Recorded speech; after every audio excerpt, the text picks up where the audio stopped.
Sir ये 99 percentile topper इनके बारे में मेरे को मत बताओ, जिनके आने होते हैं उनके आ जाते हैं। मेरा लास्ट ईयर कैट में 55 परसेंटाइल आया था।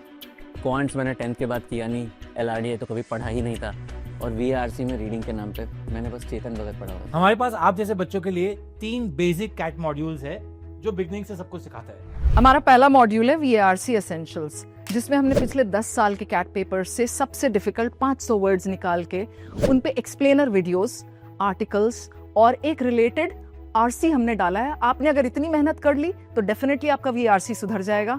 और दूसरा मॉड्यूल है LRDI essential.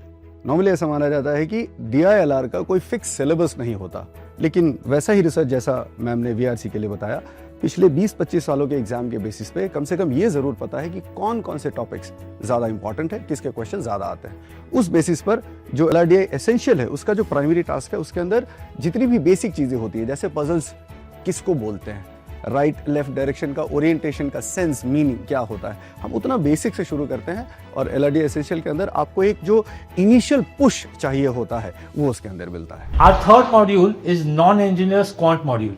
Now in this module what we've done is we've taken all the concepts from standard 6 to 10th which are normally required for CAT coaching. You know, for a student who wants to CAT quant, he should know these concepts. So what we've done is we've mapped these concepts with CAT syllabus and we've created videos around that. We've made examples and a lot of practice questions so that an engineer and a non-engineer can reach to the same level before they actually start their preparation for CAT. So once you've gone through this quant module, you are at the same level as an engineer and you're ready to start with iQuanta live classes.